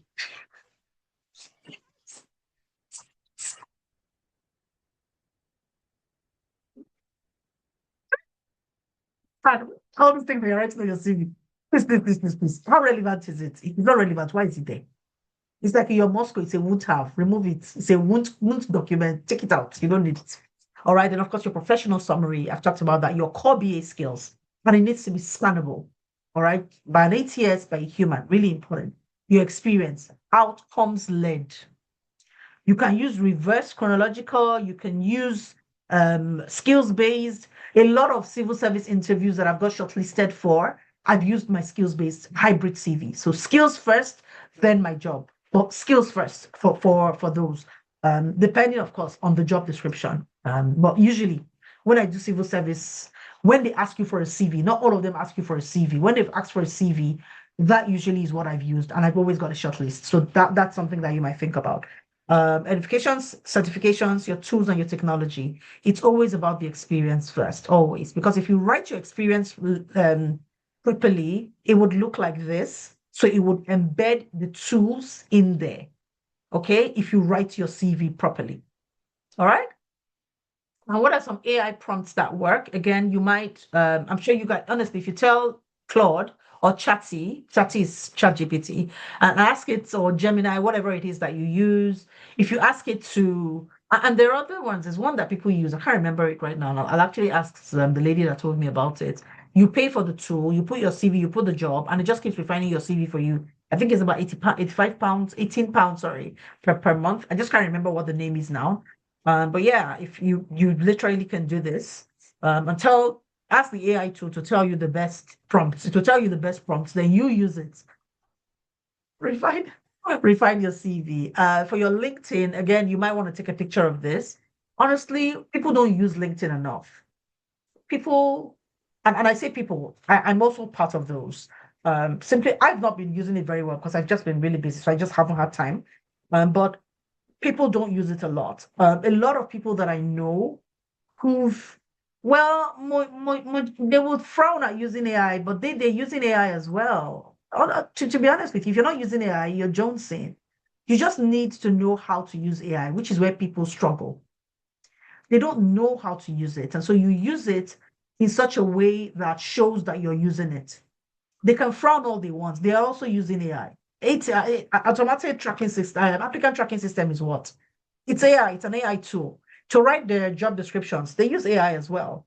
You just need to be able to write it to speak like a human, right? So I would, please, how many people have, they don't know, they can't check. All right. If they ask you if you use this, you don't have to say yes, but please use it. It's a productivity tool as far as I'm concerned. It's asking me not to use Word. In fact, these days AI is woven into what? Your Word documents and your Excel. So it's almost impossible not to. Yeah, but if you're not using it, honestly, you're Jones, you're leaving money on the table. So I'll say, please don't do that to yourself. I beg you. You've said yes before, and yeah, so don't say yes. Don't just say yes. It's really not their business. It's not their business. You just need to be able to defend it. And honestly, they will stop asking this question very soon because it's ridiculous. It's a productivity tool right now. My company pays for Copilot for us. So what are you, Joe? What are they saying? You use it. It's the fastest way right now. Come on. Ah, please don't mind them. Oh. Please use AI. Please use AI. Oh. I'm begging you. Out of many out of how many job JDs you're putting out in the day. I mean, we had so in my cohort, we had somebody who's just gotten a job. So he came to talk to us about what he does with the job. He said to us that he was doing between 30 to 50 applications every day. Mad. Yeah, I said, you say, honestly, that CTA is call to action. CTA is call to action. Yeah, that's a call to action. Which is your about us section. Yeah. Call to action is connect with us if you're looking to hire somebody who works in this, connect with me. That's what a call to action is. Yeah, Credia, does that answer your question? Is it Ineza? Ineza, I'm not sure. I'm sorry, I hope I'm not mispronouncing your name. I'm sorry. And if you want to ask a question, feel free to raise your hand and I'll ask you to unmute your mic. We just had a bit of noise in the background, which is why I muted everybody's mics. Yeah. So this is your LinkedIn. Recruiters, some of them, not all, will check, especially the private guys, they'll check. But public sector, they don't pretty much care. They don't care. That's their business with you. They don't care. All right. Councils as well, they don't care, except a recruiter is recruiting for them. Then that recruiter might check, but very rarely, to be fair, that they check that. But if it's it's a private company, sometimes they check. In fact, not all of them check, but you just want to have that alignment in your LinkedIn. And it's okay to put titles in brackets on LinkedIn. It's absolutely fine. I follow LinkedIn on Instagram, and if you see some of the ways that they switch titles, it's hilarious. So please don't let stuff like that bother you too much. Okay, somebody has a comment, say some public sectors don't exactly. So don't let it. I mean, if you're focusing on applying within the public sector, then I would say you might not necessarily need to have like an active LinkedIn. Not necessary. Not necessary. But there are other organizations on LinkedIn which it's not a bad place for you to be visible. Okay, we're going to the end of this section now, and we're going to the question and answer. Sorry, this has extended, but I hope this has been good for you guys, not just for me. Yeah. And then, of course, open to work. Don't be embarrassed about your open to work, please. Put it. Put it. All right. It's great to know that it's been helpful. Please, if you have questions, raise your hand. I'm more than happy to support. Now, the thing about LinkedIn is if you see oh, thank you, Hilda. That's such a sweet thing to say. Thank you. If you see the thing, Claire, I see your hand. The thing with did you drop your hand? No. Okay. The good thing that LinkedIn does for you is it connects you with people. So there's somebody who, funny enough, the guy that came on the call yesterday that I said in my cohort, I was talking to us about what he does. And something he does is he looks through a job that he really likes, and then he goes to check the organization and checks the people in those organizations. And he's Nigerian, so he says he looks for a Nigerian on that list, and he reaches out to them and send a cold DM and says, this is a job that I've seen, this is the job description. I would really appreciate you recommending me for the role. This is my CV. I'm happy to have a conversation with you to let you know that I'm capable of doing the job. He says he does that. And out of 10, maybe 2 people would answer and they will be happy to help. Some don't respond at all, but some do. Some that he doesn't even know at all. And they're always happy to help. And sometimes they'll even tell you, oh, this is what to expect in the interview. This is what we do. Don't be shy. Sometimes you being shy is honestly holding you back. Reach out. Like he said yesterday, I mean, Esther was hilarious yesterday. He says, you're not hungry. You don't want it enough. If you want it enough, you would do things that you didn't imagine that you would do. I mean, he's gotten a job with sponsorship, which, at some point, I'm sure he was very worried about it. But he's okay now, right? So to just be that person who just move yourself forward. Don't keep waiting for somebody to come and rub your head and pat your back and sprinkle gold dust. It doesn't exist. Yeah, Claire, go ahead. Hi. And thanks. It's been very helpful, the session. My question is on the job. How do you deal with people that stakeholders that seem to know a lot about this?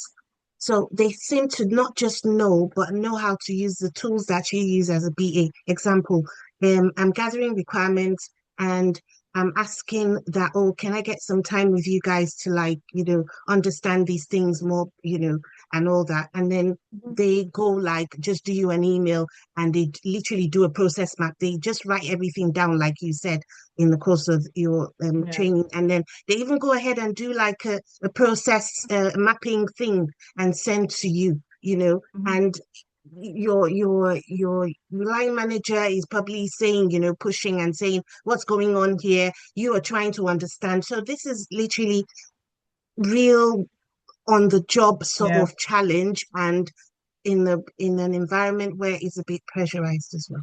Mm-hmm.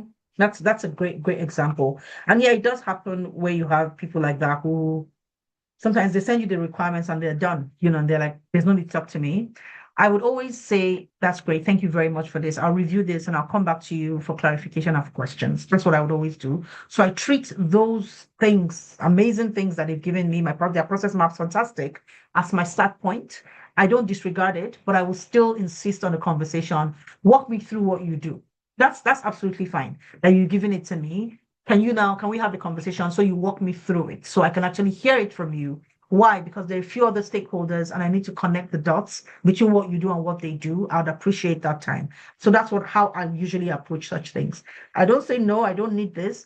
I'd say yes, but then I still, and if my manager asks me, I'll tell you, I've gotten the first level requirements from the stakeholders. I just need to validate a few things. That's how I normally handle such things. And sometimes if you work in a remote environment, sometimes it's tough to do it. But if you go into the office once in a while, you can go and observe what it is that they do. And that would honestly answer maybe 80% of the questions that you have. Yeah, I hope that helps, Claire. Okay, all right. All right, so again, using LinkedIn, do we seem to have some questions in there?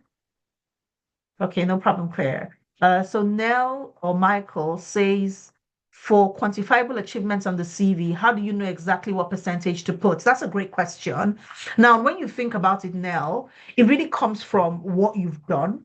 So you don't necessarily have to put percentages. You can say things like, we reduced the process complaint resolution time from 5 days to 2 days. Now, 5 days to 2 days is, if you want to put that in percentages, 5 days is 100%. If it's now 2 days, that's what? You've reduced it by 60% or even 70%. And if they ask you, how did you arrive at the percentage? You'll be like, oh, we had a benchmark of 5 days. And when we were done and reviewed it over a period of 6 weeks, we arrived at 2 days. So that's how I realized. And that answers the question. Yeah, so does that answer your question, Nell or Nell, Michael? I'm not really sure. Michael.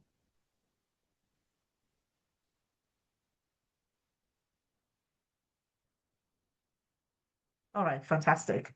Okay, so don't always think you have to put a percentage. You can actually just explain it, and that's absolutely fine. If you were handling, if you had a backlog of 50% in terms of queries every day, after automating the process, it was down to 20%. That it was down to 20 case files versus 50 case files on a daily basis. Automating reduced it to 20. That's that's how many percent of again, like 80% reduction, which is great. So don't overthink it. Just have it, let it be clearly measurable, and be able to explain it, and then you're fine. All right. So these are ways that again you can use LinkedIn, like I've explained already. And once you're able to do these, it really can be very helpful for you. Okay. Can you guys give me another? Can we do this till 9 o'clock? I just want to ask those questions. Yeah, are we good till 9? And then we can wrap up, which is about 2 hours. Yeah, we're good. All right, thanks, guys. Thank you. Thank you. No problem. Oh, thank you so much. So Okikiola says her question, if you want to transition and be open to roles of a BA and a product or pick a niche. When you say pick a niche, within the BA space, or with I'll say the transformation space, the digital transformation space, there are already niches. So niches such as finance BA, SAP BAs, healthcare BAs. So those are already niches.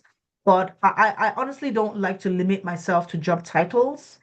simply because if you look at the skills and you search for jobs using a set of skills, there are a lot more roles that are open to you doing that. And I'll try to do another session where well, I'll do it and put it. So my portal is opening up soon, and on the portal there'll be a lot of free resource like this where you can actually just go and watch it and learn how to refine that. Some will free, some will be paid, but not a huge amount, really. So I might put that on the portal. Once it's open, you can just register for free and start to learn and start to use the resources. Really, templates and stuff will be on there as well. And so I can actually show you on that. I'll see if I can do another session. But you see how I have to move this one around, because sometimes I think I have time and then I just suddenly don't have time.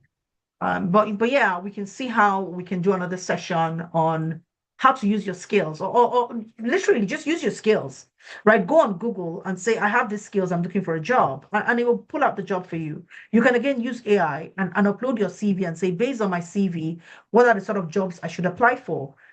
And it would do it for you. It would tell you the kind of roles you can apply for based on your skill set. So don't limit yourself to just the title business analyst. It's very limiting, very, very, very limiting. Sometimes when you say product manager, some of the skills that you might have as a BA and some of the work you've done as a BA might fit into a product manager role. It just depends on the organization, right? Because in the industry, unfortunately, sometimes there are no clear benchmarks. What one organization considers as a senior BA might be, be a consultant in another organization. So if you limit yourself like that, it just limits the amount of opportunities that are open to you. Yeah. Okay. Yeah. So I've talked about this already. Now let's go and do some mock interview assessments. Okay. And so I want who can answer this question for us? Let's start with this one. You have been assigned to improve a failing process or system. How would you approach this? How would you engage with the stakeholders? How would you convince your stakeholders to go with the recommendation?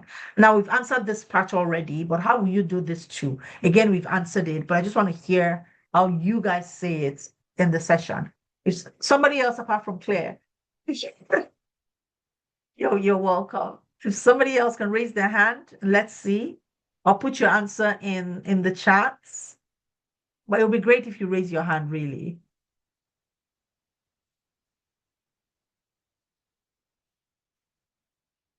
Anybody?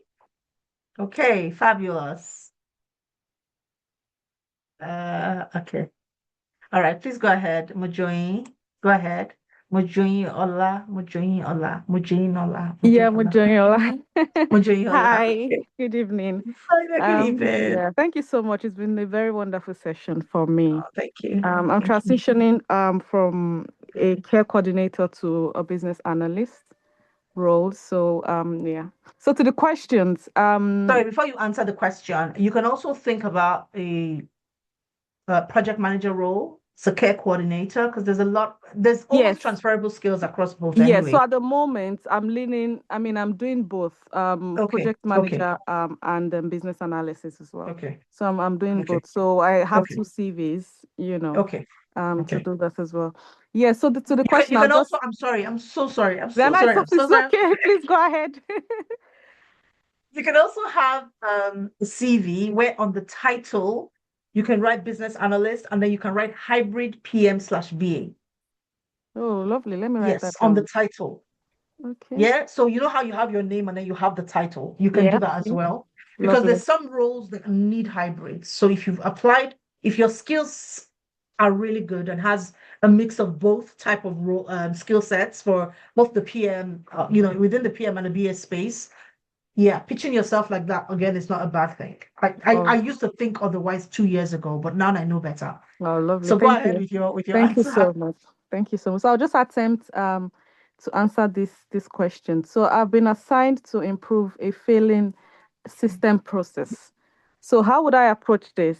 The first thing I would do is to listen and understand what Can you the answer it like you're in an interview? okay. How would you approach this? So the first thing I would do to this is to understand what needs to be done. And to do that, I would speak to the stakeholders, probably via interviews, or workshops, or just observing what the process is at the moment. So in terms of the as is process at the moment, to understand what it is, and then I'll try to do a process mapping, and then from then I then deduce what the problem is that is causing the system to fail. So after I understand that, I do that as is process, and then that's when I start to, then build the to be process. So the change and what needs to be done. And of course, during all this process, I will definitely keep validating the processes, keep speaking to the stakeholders, going back to them to make sure that whatever I'm doing aligns with the business case or the requirements documentations as well, and then also ensure that I document these steps and these processes properly. And so the second question, this is how would I engage with my So stakeholders? it's all one Okay, it's question. all one question. Okay. Um I think I've answered the part of how do I engage with stakeholders. Engage. Yeah, so with stakeholders, usually I'll conduct interviews with them. I prefer, one-to-one interviews. It could be physical, it could be via Zoom or via, Teams meeting, workshops as well. If, people are available to hold the workshops. Surveys are also really very good. And observations are also, something that I do in order to engage with stakeholders, and also communication with them. So after, getting all my, requirements, I always ensure to carry them along to communicate, at every point, that I am in the process, just to ensure that, whatever it is that, we are creating or we are building still, is justifiable. It's going to deliver the value that it's supposed to deliver. Um, and then from there, I would then make recommendations. So to convince them, of course, it will be evidence-based. So through the requirements gathering, the analysis, I would have gathered my evidence to show that, oh, these are my recommendations, and it's up to you to then decide, which best, it is you want to go for. I'll also leverage on data a lot.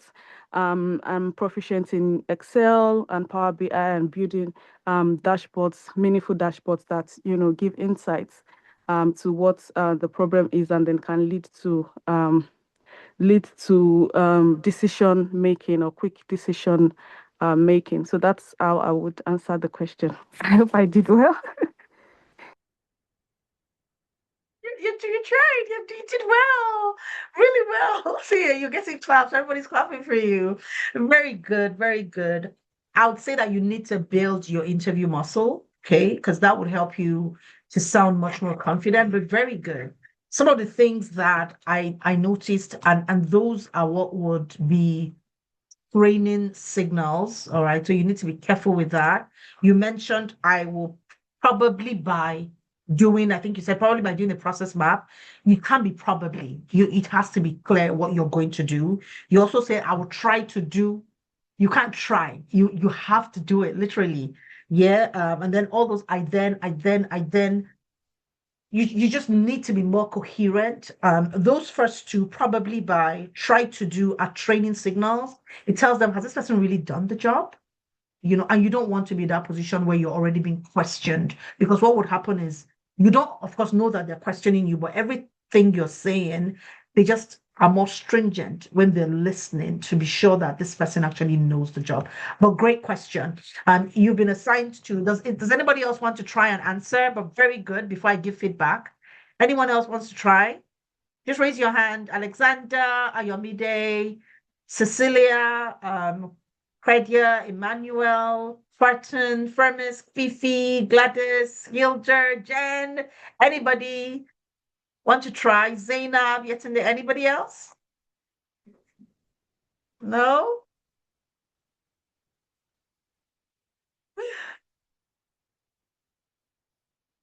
Guys, build your interview. In fact, the next session that we're going to have is just going to be interviews. That's all we're going to do. Interviews. I'm going to put you guys in a room, give you a case study. you work on the case study and you guys come and present as a group. So that's what we're going to do next. You guys need to build that interview muscle. All right. Now, this is a great question. If they ask you, you have been assigned to improve a failing process system. The only other thing that I would say, right, Mojoinola is, so my husband is Yoruba, I'm not Yoruba, even though we've been married for, eons of years, as evidenced by my gray hair, but I still struggle with some Yoruba names. So my apologies that I'm not as smooth on the name. The only other thing I'd have said you should do is add in an example. Okay? Why? It gives context. You've said what you're going to do, add an example. People love examples, like really, especially if you're thinking NHS civil service. If you don't use sufficient examples, they won't move you forward. You have to use examples. They want to see those examples. I can call you Mo. Oh, thank you. You're very gracious. Thank you. So yes, so please use an example. That's the only other thing that I would have added, plus all the other things, the other feedback that I've given you. So if you've been assigned to improve a failing process, a failing system or system process, really, how would you approach this? How would you engage with your stakeholders? How did you convince the stakeholders to go with your recommendations? Always have an opener. It can be that's a great question, or thank you for using the question.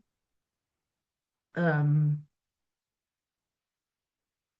you would use, and so let me answer it, Inez, and then you see what I mean by using an example. And so you say that's a great question. There are many times where I've been onboarded onto projects and it's not quite working as it is. Actually, that's the reason why I'm brought on the project. And my approach typically has three major pillars. The first is to understand what exactly is going on, and the second is why is it going on. The third is to say who are the stakeholders, right? And those three become the basis upon which I work. And the final one really is what should it be, right? So theoretically, there are things that we want to see, and if we don't see them, we classify them as failed systems. And I want to explore that. And so the first thing I would do in terms of my approach is I start with my analysis. I want to see the system. If it's something that I can observe in practice, I would observe in practice. If it's something that I can't observe in practice, and even if I can observe in practice, I typically would also have an assessment session with my stakeholders. I want to understand what it is. And I'll give you a quick example. I was working on a client management process that dealt with clinical, trying to think about an example right now off the top. That will be relevant. So I was working on a patient management system with certain stakeholders on one of my last projects. And what happened was it was a new system that we've been onboarded onto, that I was onboarding the team onto, and we suddenly started having complaints. Now we were running the system side by side, which meant that for some patient groups, we had the new system running that, but we also had the old system for certain patient groups because, like I said, it was in training. And as we were doing the sessions, we started, like I said, we started having complaints about the system and from our patients. So the first thing that we did was, where are the complaints coming from? And that's the analysis there. Like, if you don't understand what is happening, it's very difficult to actually resolve it. And so I started out by saying, okay, where is the problem coming from?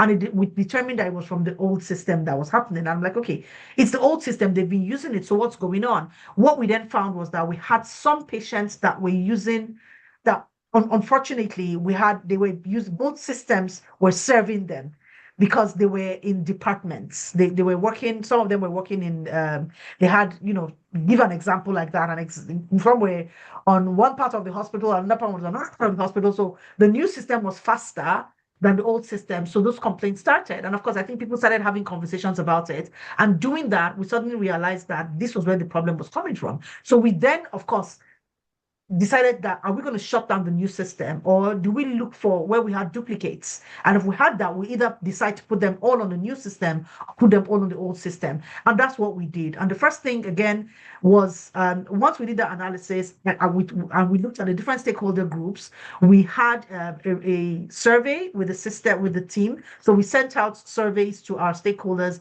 and that's how I would go from there. I'm looking at the time, I'm mindful of the time. So I don't want to go beyond because I just have 6 minutes left, but that's how you would handle that. And like I said, we'll do another session where it's just interviews. I think I was a little bit too ambitious. So this is how the framework that you would use, a little too ambitious really, to try and do all of this in an hour and a half, which is really why I wanted to do it in a longer time. But start with the business needs first of all, and then you identify the stakeholder. What is the current state? Go to the solutioning and do the playback, which you did very nicely, Claire, right? Then I'll give an example, then use an example to sort of solidify it. And that answers your question, Ineza, that answers your question about the example. It could be something you've done before. There was one of my clients who, in fact, there was a time where I used so we used to purchase paper. And what we used to do with purchasing paper was we had vendors. So we'll just send an email to vendors. Once a department comes and says, oh, we lack paper, we had a central processing system, but departments could just easily send you an email to say, oh, we lack paper. And so we'll send paper to them, right? And what then happened was that it was difficult because we couldn't buy in bulk because we're just asking for paper whenever we need it. And it didn't make a lot of sense. Right now, I've used that example in one of my interviews. All right, you're welcome. I've used one of those kind of examples in my interview. And I said, okay, what's this? Oh, hi, Jen. That's great. Oh, that's great. So I used that as an example. I said one of the things that we did was we had a procurement process that I was working on. And the first thing I did was to analyze it. And I realized that any department could send requests in so many different ways. We had emailed requests. We had the official channel, which was that you fill a request form and send it in. We had people calling in. So we had requests coming from everywhere. And there were times where it was just difficult to collate it. So we had repeated orders from our vendors. And because we were not our orders were not consolidated, we weren't getting the best price. So the first thing we did was we sent out an email to every single stakeholder, reminding them about the right approach to this. And that was the example that I used. It was paper, that it wasn't even a BA role. But I realized when I started to do business analysis that was business analysis, right? That was a process that I optimized. So I simply directed them to ordering paper in the right way. And once we insisted on that process, it was easier. And there was a certain day that was a cutoff. After the cutoff, your request will not be treated till the next day, till the next buying cycle. We did. I instituted buying cycles and ensured people adhered to it. So if you didn't go through the buying cycle and we didn't see your because it collated for us, right? You fill the Google form. It went on, Excel. Google form has that Excel element. We integrated it. We print out the Excel element. We can see all the departments and we can see the total number that was needed. So manually keying in the number of paper, who needed paper was eliminated. So that saved us headache of trying to collate, I wrote it somewhere, and somebody called. Who called? Rubbish, right? And that's something you can use. It doesn't have to be business analysis. Look at your past experience. How have you optimized the process? And just by thinking it through, you realize that, oh yeah, I've done that. Okay, now for those of you that came in to the session, because Zoom does have that, I would send some of these slides to you because I'm not able to do this. Although we can have another session where we do this together, but these are like your job readiness assessments. I really, really want to do this. Just checking what you have, yes, no, or partial would help you. Do you have these achievements? Can you explain some of these things? So I can send this to you guys so you have that. And I'll encourage you to do this on your own because it will be very, very, very helpful. All right, now these are some of the questions that I had for you guys. So again, I'll send this through. And just to wrap up, right? You need to be able to say, what are the common mistakes that you have in interviews and what the recruiters want to see? You're talking too much means that to them, you're not confident and you lack maturity. If you are waffling, you go first, down, right, no structure, training talk, your coherence is low. Again, it goes to the fact that, has this person really done it? Is this person applying for a senior or a junior role? So you need to be careful with that. If you're not using real examples or it's very generic. Even if you use an example that you think, if it's the same thing people are saying, then guess what? It's not practical, right? So for them, that's just theory. You've not really done this enough for them, right? And then if you don't add impact or benefit realization, then guess what? There's no business goals, there's no benefits realization. So you're not commercially minded. And hiring managers want people who are commercially minded. So you need to be that person who is commercially minded. All right. So very important. Thank you so much, Zainab, and everyone really. So these are the final tips. Make sure that your CV is industry specific, even if you don't refine it for every role. I mean, that's what SA told us yesterday. That's how he was able to apply to like 40 or 50 roles, because he just bam, bam, bam, bam every day. And that's how he was getting a lot of interviews, because he wasn't refining all his CVs. Then when he sees someone, he was like, oh God, I really want this job. He would put that aside, still have the tab open, then apply for that one when he has a bit more time, because he can then really refine it. But he said, you know what, once he took those 10 job descriptions and made sure that his CV was infused with the right words, that he just applied and he still got calls, right? So again, be sure that you have full skill coverage, really important. Know your business analysis, such that when you get those initial recruiter calls, you can actually hop on those calls, and then use AI wisely. Decode the job description, position your CV, do an ATS and human recruiter optimization, increase your shortlisting chances. All right. So we'll do another session. I'll try and do another session sometime in May. So I can't really, I have a new BA session, 7 weeks. If you want to join my 7 weeks cohort, we'll start on the 25th of May. So yeah, just reach out to me. My number, my email is on there. You can reach out to me on TikTok, Instagram, wherever you've known me, WhatsApp, and then we can have that conversation. All right. Any questions? Yeah. It's really good to have you guys. Really, really, really good. Really good. Claire, you're the only one that has your video on. So what I would say is, you see the way I'm positioned, I'm not so close. Yeah, so try and position such that when you're speaking, like if I'm talking now, you can see my hand. So you want to push your screen out a little bit. And if you want me to analyze you on the screen, just turn on your video and I can do the analysis. So push out your screen a little bit so you're not so close to the screen. Angle your camera. Aha, exactly. Yeah, so now speak. You can see your hands. I would see your hands when you're speaking. Yeah.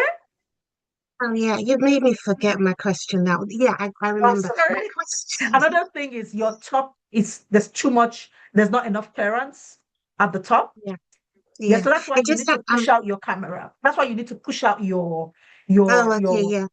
yeah, but that's fine. Go ahead, please, with your question. No worries. And thank you. God. Yeah, That's so all the right. question is, that's okay. How did you mentioned the guy who just got a job sort of merged a lot of CVs. Is there an application that does that, merges all of to get the expanded how do you say job? I don't know. Um is there an app that you can use to combine three or more job applications to get all of the keywords? To be honest with you, what you do is use Yeah. AI. So Claude is very good at this. Okay, If cool. you load your CVs onto Claude, I can't, you know what? We'll do another session. Okay. Ah, you guys don't like to pay for things. That's my problem. If I say pay £20, and let me teach you how to use this, I won't see anybody. I You will know, pay. I don't mind paying. yeah. You should get the job descriptions and load them onto Claude and ask Claude to decode the jobs and say, I want the key skills on this job descriptions because I want to build my CV with the key skills for a business analyst. Once you do that, it will do it for you, and then you can load a CV and Yeah. it would typically refine it and infuse it with those skills for you. There's some other tools that you can use, but I teach that to my inner caucus members, you know, Okay. those that are on All my right. Cool. programs. But yeah, but using Claude honestly is just really helpful, and it does that for you. Yeah, with your Oh, CVs. brilliant. Yeah. Thank you so Okay. much. Okay, no problem. Anyone with any other question? I've unmuted. You all can basically unmute yourselves now. But yeah, thank you all so much. That was a great session. So somebody said, how do you get your so well, I do have a WhatsApp group and I usually post it on the WhatsApp group. The link to the WhatsApp group so I'll put the link now to the WhatsApp group in this chat. But it's in the link in my TikTok. If you follow me on TikTok, you'll actually get it on my TikTok. It's on my TikTok. But I'm going to do it now, so you have it on if you're on the call. And I'll also send out an email letting you know we're about 230 something members now, and I'm just seeing it, and I'm really quite surprised. I didn't even know that we were there. I don't check it. And so I usually post that on my on the WhatsApp group. And then people who've ever sent me an email, I usually just send them an email. So that's the link to the WhatsApp group. With that, it was also on Instagram. Thanks, Zainab. Yeah. Oh, that's why that's great. Thank you. My inner circle are just those who have taken my program. So there's certain WhatsApp groups that I have for them. So I always have them on. So when I have sessions, I just it doesn't matter if you're not even a current member, I would send the link anyway, and you can join some of my sessions. I just feel like for you to have ever paid me for something, it means that you value me as a person, and it's just important. I'm not saying the rest of you don't. Just saying. But anyway, we'll have another session. I have your emails now. If you registered for this program, I'll have your email. So I'll let you know when next I have any programs, just so that you can come in and we can have a chat. And I'll try not to be so ambitious. I mean, I'm thinking if I had done this across 3 sessions, it might have been, yeah, maybe not a speed through. So next time I'll just focus on one. So maybe we'll do CVs on one, and then do interviews on one, and do, how to speak in an interview, how to communicate your value in the first recruiter call. And we'll just try and do sessions like that, once in a while. Yeah. Thanks. Thank you so much, everyone. I really, really, really appreciate some of you stayed from the beginning till right now. God bless you. And yeah, have a lovely, lovely evening. All right. Bye, everyone. Thank you all so much. Yeah. Bye. Bye. Thank you. Bye-bye. Good night. Thank you. Yeah. Bye, everyone.